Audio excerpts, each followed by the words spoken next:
आप देख रहे हो गॉड एनिमेशन कार्टून रवि की। रवि एक मिल में काम करता था। 5 सालों से वो शहर की एक मिल में मजदूरी किया करता था। हेलो, हाँ बोलो रमा, कैसे फोन किया? हेलो जी, आप तो हमें गांव में लेने आने वाले थे। क्या हुआ जी, आप आए नहीं? रमा, अभी ठंड बहुत हो रही है और मेरे पास तुम्हें गांव से शहर लाने के लिए अभी पैसे भी नहीं है। तुम कुछ दिन और रुक जाओ। वहाँ क्या कहा आपने? ऐसा मत बोलिए। आप कब से बोल रहे हो कि हमें लेने आओगे? दीपू मुन्नी भी रोज आपका इंतजार करते हैं। सुनिए जी, अगर आप कहें तो मैं खुद ही आ जाऊं। क्या आपके पास बच्चों को लेकर मेरे पास कुछ पैसे पड़े हैं? आप जो भेजते थे मैंने उसमें से बचाए हैं। अगर ऐसा है तो फिर आ जाओ। और तुम्हारे पास घर का पता तो है ही, वहां ही चले जाना। रमा अपने दोनों बच्चों को लेकर गांव से शहर के लिए निकल जाती है। उसके साथ उसकी बहन दिव्या भी होती है।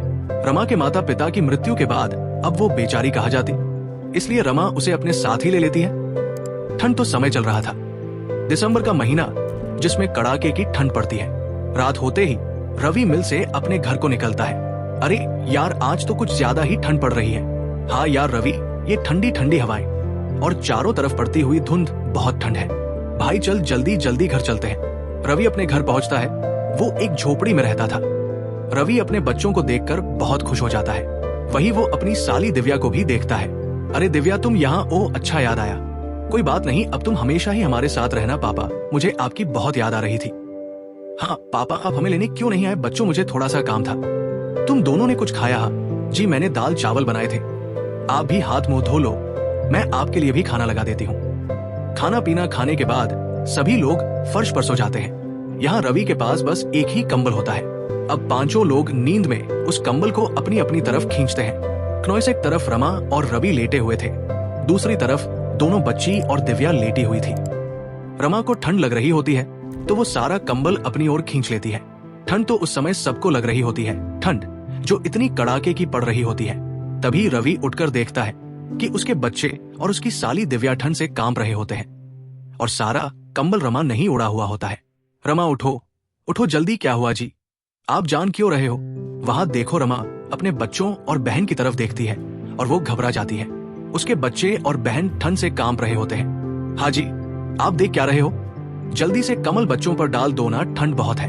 रवि सारा कंबल बच्चों और दिव्या पर डाल देता है और रवि और रमा दोनों ही बिना कंबल के ठंड से ठिठुर के सो जाते हैं। सुबह रवि और रमा दोनों ही जल्दी उठ जाते हैं। रमा, तुम ठीक तो हो ना? तुम्हें सर्दी तो नहीं होगी? रात को बहुत ज्यादा ठंड थी।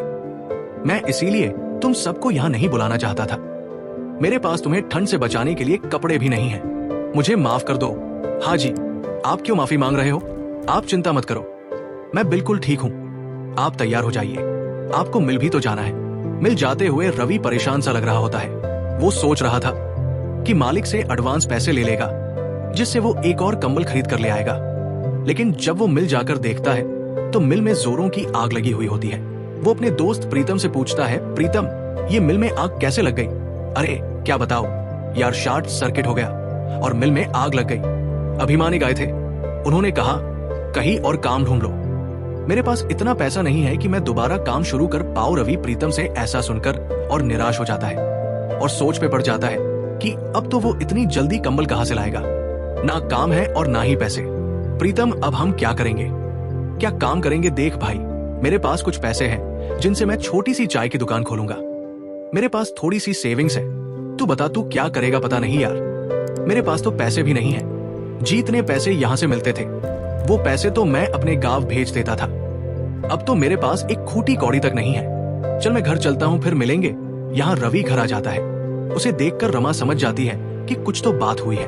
रमा अभी तो कुछ नहीं कहती है। जब बच्ची और बहन खाना खाकर सो जाते हैं तब रमा कहती है, क्या हुआ जी? जब से आए हो आप परेशान लग रहे हो। क्या बात है, बताओ ना मुझे।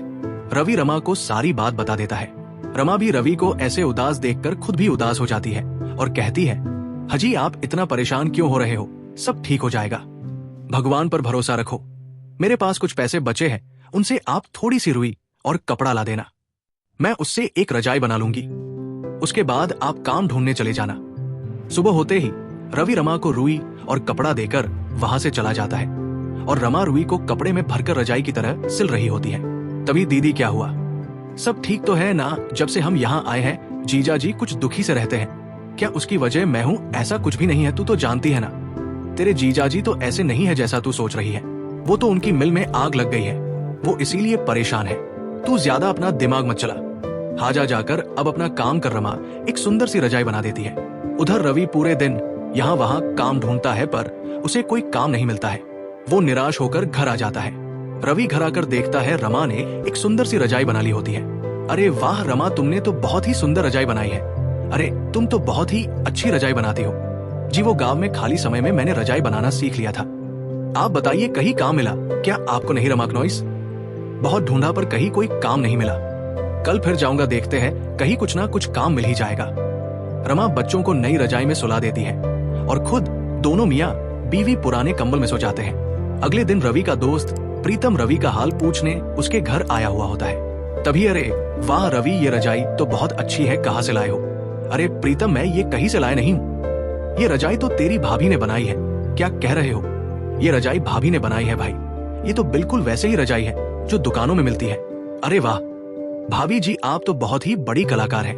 अरे तू वो सब छोड़, ये बता तेरी चाय की दुकान का क्या हुआ? हाँ भाई, मैं इसीलिए तो आया हूँ, मैंने हाईवे पर एक चाय का स्टॉल खोला है। तू बता तेरा क्या हुआ, कहीं पर काम मिला कि नहीं? नहीं भाई, अभी तो मुझे कहीं भी कोई काम नहीं मिला। मिल जाएगा, वैसे भी मैं ढूंढ तो रहा ही हूँ। अच्छा भाभी, एक रजाई मेरे लिए भी बना देना, मुझे ये रजाई बहुत पसंद आई है। जी भाई साहब, मैं आपके लिए भी एक ऐसी रजाई बना दूंगी, आप ले जाना। अच्छा रवि, तुम एक काम क्यों नहीं करते हो? भाभी जी बहुत अच्छी रजाई बनाते हैं, लोग खूब खरीदेंगे ऐसी रजाई। तुम बोल तो ठीक ही रही हो। अभी तो मेरे पास कोई और काम नहीं है और ठंड भी बहुत पड़ रही है। चलो ऐसा ही करके देखता हूँ कुछ दिन। पर प्रीतम, मैं रजाई बेचूंगा कहाँ है वे? पर मेरे चाय के स्टॉल के पास तुम भी रजाई बेच सकते हो। पर प्रीतम, में एक और दिक्कत है, मेरे पास पैसे भी नहीं है सामान लाने के लिए। अरे तुम चिंता मत करो, ये लो पैसे, इनसे तुम सामान ले आना, ठीक है? फिर मैं आज ही रजाई बनाने का सामान ले आता हूं। क्यों, आप जैसा भी कहो, मैं तो आपके साथ कोई भी काम करने को तैयार रहती हूं। ये स्क्रिप्ट एक प्रेरणादायक और दिल को छूने वाली कहानी है जो बच्चों को मेहनत और ईमानदारी की अहमियत समझाती है।